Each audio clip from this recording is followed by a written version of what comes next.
So this is you can say the last part of the lectures on chapter number 1. So we are about to end chapter number 1. Okay, and in this lecture we will be covering several examples. Okay, and it will help you clarify your concepts further. This will be followed by assignment 1, which is already available, and the deadline is next Sunday. Okay, so if you go through this lecture very carefully, you will be able to solve assignment number 1, and after the submission of assignment number 1 you will be directly taking quiz number 1, which will be related to the type of questions you are going to solve in assignment number 1. Okay, so this is how all the things are connected. Now, in the last lecture, someone asked me about why we multiply with 8 lambda when we are estimating the area. So again, it is here. So every type of material in our transistor construction, whether it's a n-type region or a p-type region or a polysilicon, it will have a width of 4 lambda, and we will separate it by another 4 lambda. So in total these two add up to be 8 lambda. Okay, so everything should be 8 lambda apart. So let's go into the stick diagrams into more details. Okay, so the first kind of question about stick diagram you could be asked is, by looking at the stick diagram, what is the CMOS circuit? This can be the first question that you can be asked. Okay, so you can do it some like this. First you have to identify all the regions. So this is our ground and this is our VCC. Okay, blue color is used normally for the VCC and for ground, and also for the connections. So for example, here you have these connections, and this connection is for your output. Okay, then we have this green color, which denotes n-type region. Then we have this yellow color, which represents p-type region. Okay, and then we have these red lines, which are let me draw it. We have these red lines, which are our polysilicon lines. Basically, here are our gates. Polysilicon lines are our gates. So the first question is, what is the CMOS circuit? Now, how many polysilicon lines? We have 3 poly lines. It means we have 3 inputs. So let's call those inputs A, B and C. Now this whole region is for our NMOS, and this whole region is for our PMOS. This is also called pull-up network. This is also called pull-down network. The pull-up network is connected to VCC. The pull-down network is connected to ground.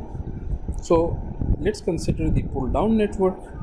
It has, as I told you, 3 transistors, and all the transistors are on the same polysilicon line. So we have, if I want to start from A, so the transistor A, one end of it is connected to ground.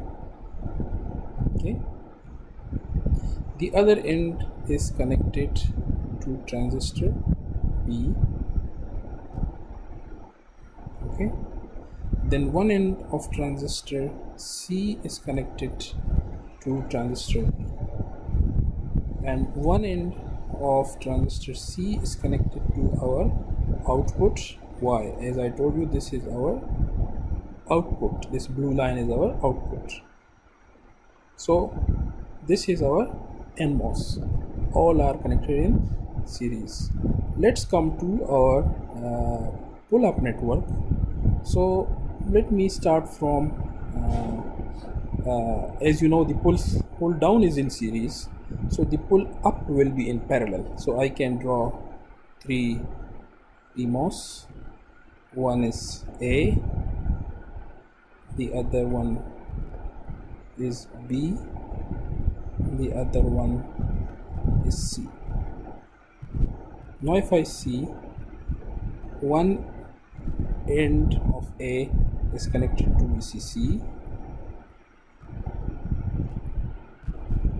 Similarly, if I go and look here, this connection is a common point between B and C, so B and C are connected to VCC. So it means all A, B and C are connected to VCC from one terminal.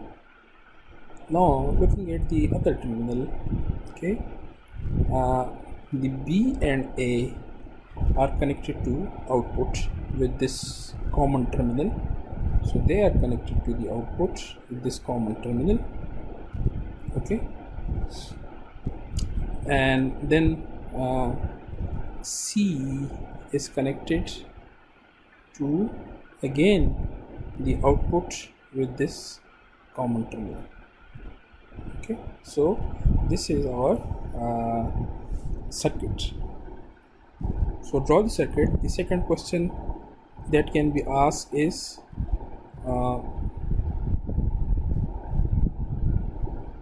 what is the functionality? So you see, the functionality is a 3 input NAND gate. A third type of question can be asked, estimate the area. So how we are going to estimate the area? Okay, so let's use, for example, this color.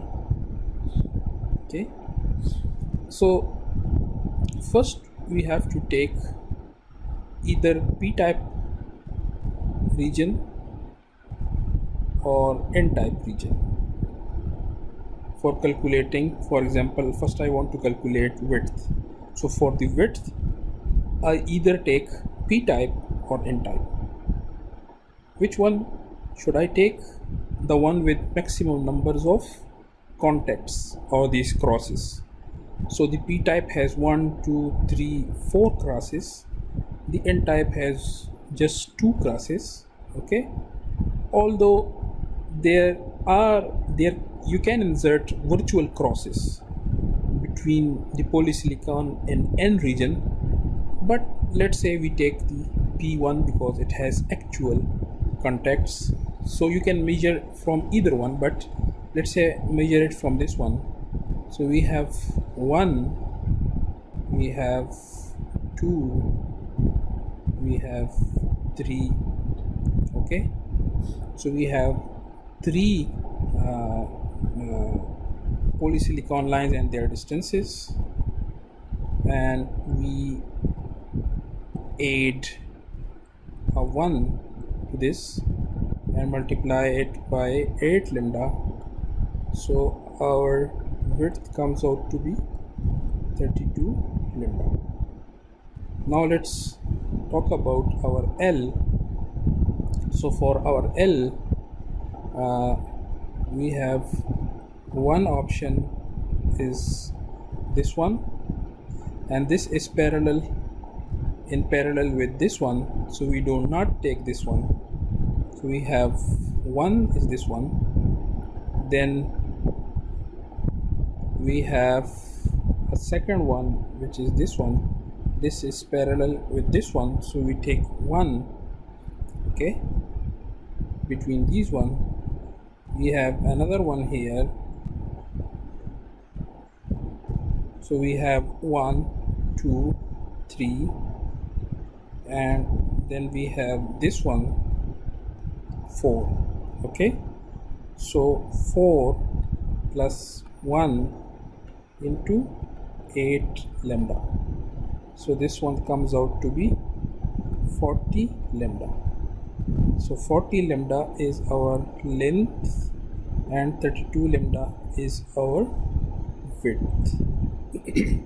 Okay, so you should note that the book uses slightly different method. It doesn't add this one, and it directly comes out with the final number, and in the coming examples we will have a look at how the examples in the book do it, but it doesn't matter which method you use. Okay, so this was a 3 input AND gate and the type of questions that can be asked from you about the layout or the stick diagram.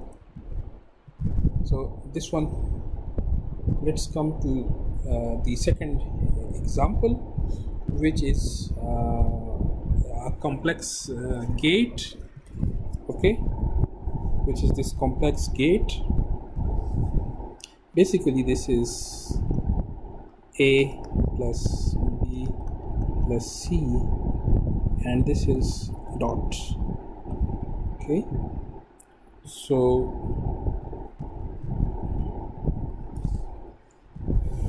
let's first draw the CMOS level circuit. So for NMOS we have we can see that we have A plus B plus C, so they are in parallel. Okay, so for NMOS we have A, we have B,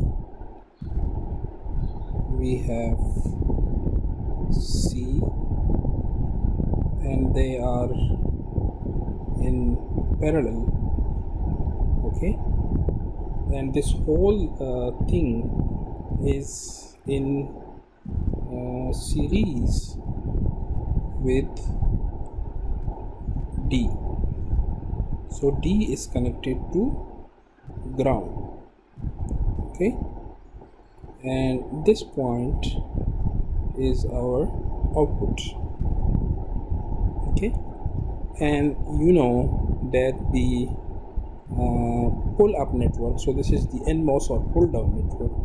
The pull-up network is the opposite of this. So we have all the PMOSes, A,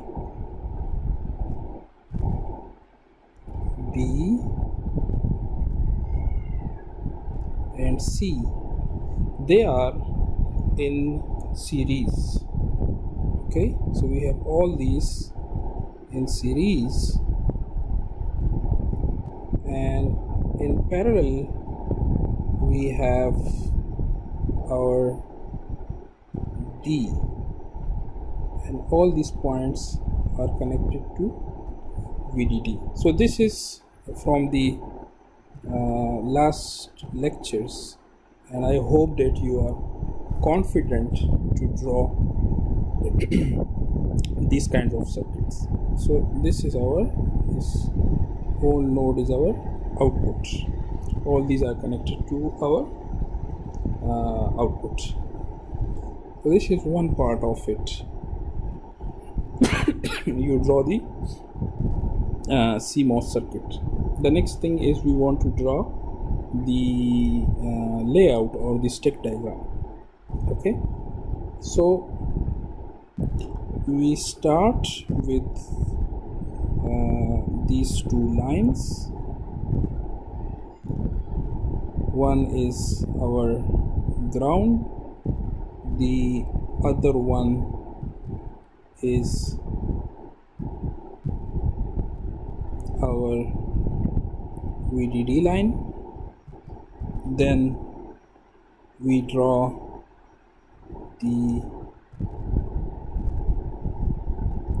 N-type region, which is followed by drawing the P-type region. Okay, so we have all these, and normally the P-type region is in this black well, which is N well. Okay, and we have to draw the polysilicon lines. So we have to draw how many polysilicon lines? 4. Why 4? Because we have 4 inputs. So we draw 4 polysilicon lines. Now here come the questions. Which should be A, which should be B, and which should be C? How we choose this? We choose the order of variables. We choose it through the Euler path. So we covered this in the previous lecture. Let's go to this example to check how the Euler path works. So let me consider the path, for example, A, B, C,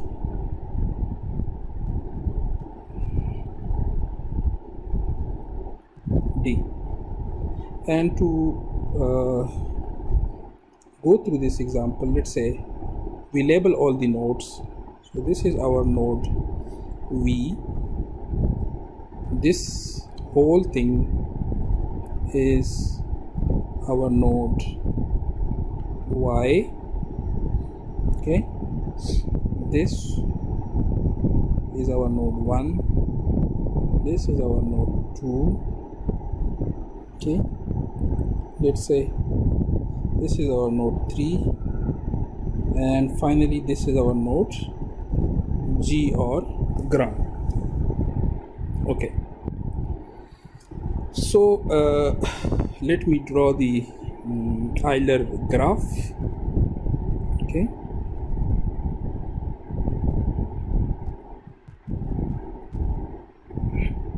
which is, we put the nodes. So V, then we have 1, we have 2, and we have Y. Between V and 1 I have transistor A. Between V and Y I have transistor D. Between 1 and 2 I have transistor B. Between 2 and Y I have transistor C. Okay, so this is for my PMOS. Let's consider NMOS. So I start with node Y, then node 3, and then node ground. Between 3 and ground I have D. Between Y and 3 I have B. I also have A, and I also have C. So this is the Euler graph for NMOS and PMOS. Let me now check the sequence A, B, C, D. If the sequence is satisfied with this graph. Okay, so the first one is I have to start from A, then I have to go to B, then I have to go to C, then I have to go to D. So yes, A, B, C, D is satisfied. Okay, so this sequence is satisfied by PMOS. This is okay for PMOS. Let's come to NMOS. So I have to follow the same sequence. I start from A, okay, I go to B, then I have to go to C, okay, and then I'm stuck. In order to go to D, I have to repeat either path through transistor A or path through transistor B, which is a violation of the Euler rule. Okay, so no, the sequence A, B, C, D is not satisfied by A, B, C, by the NMOS, so it is not a valid sequence. Okay, now let me consider another sequence.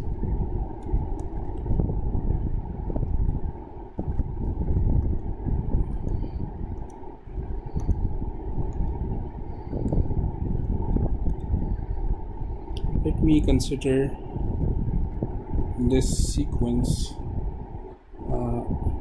D, A, B, C.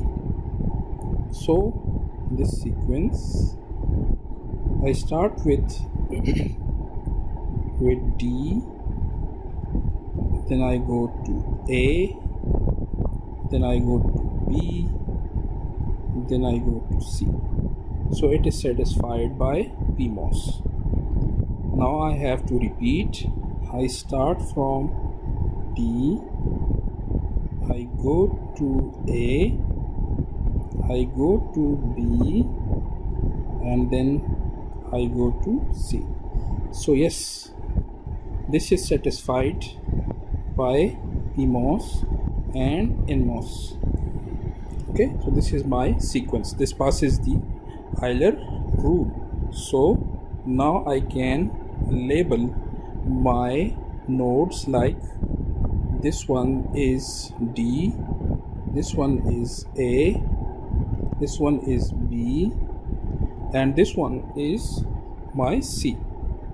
Okay, now I have to draw my connections. So let's start from the pull down network or NMOS.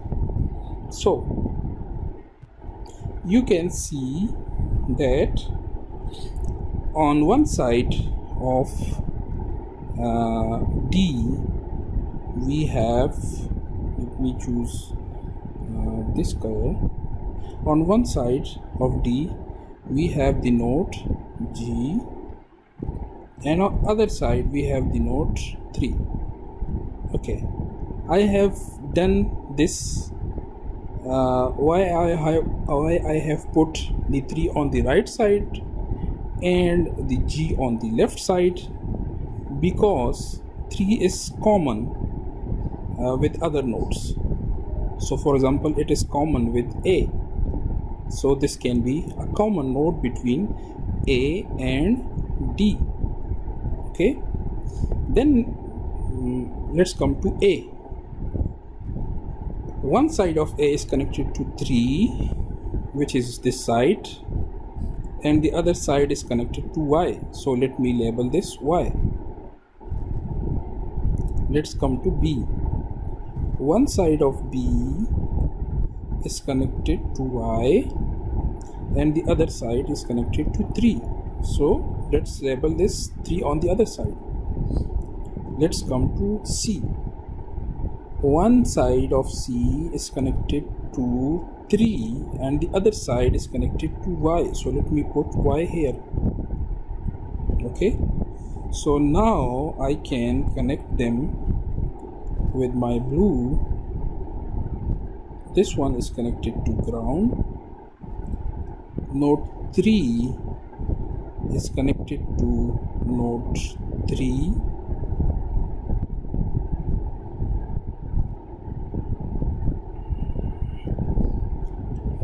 Node Y, okay,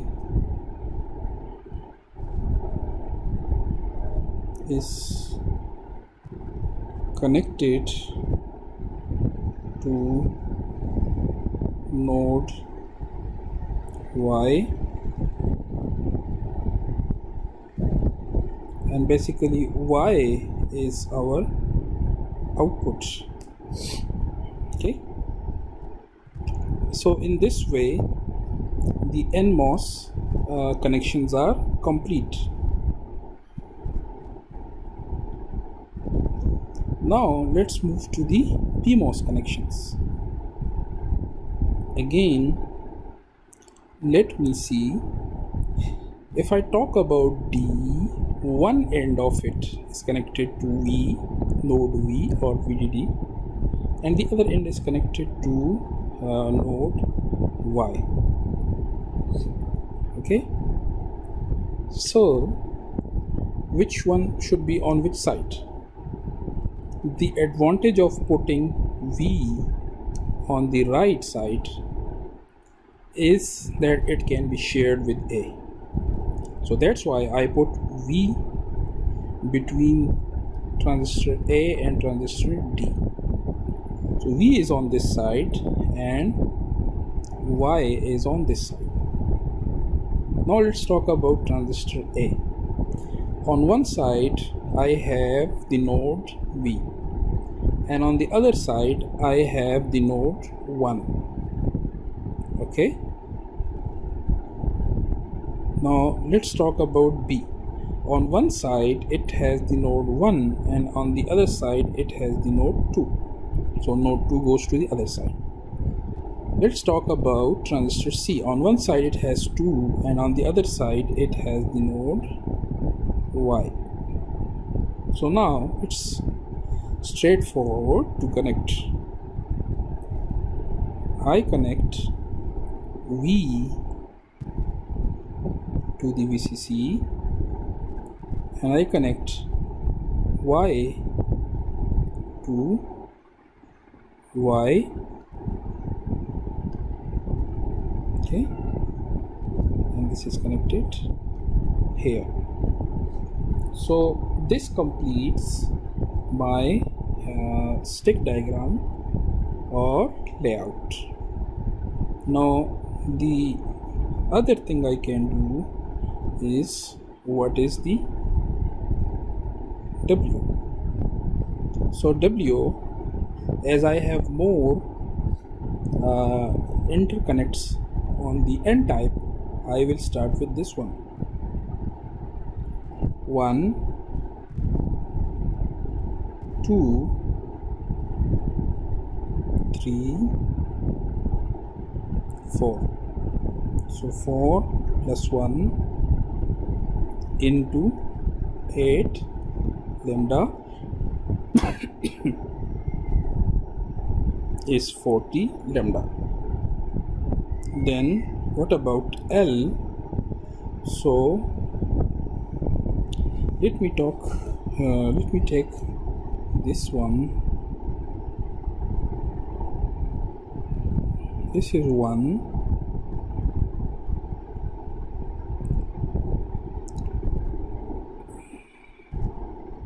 This is 2. This is parallel with this one, so I take only one of them.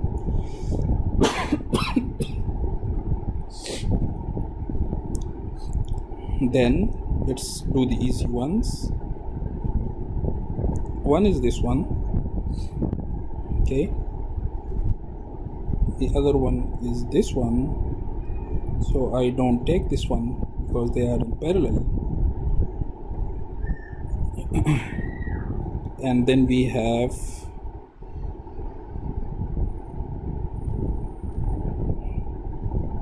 this one. So it is this one. Okay, so we have how many we have? We have 1, 2, 3, 4, 5. So we say 5 plus 1 into 8 lambda, which is 48 lambda. So this is how we estimate the area of our compound gate. Okay, so let's stop.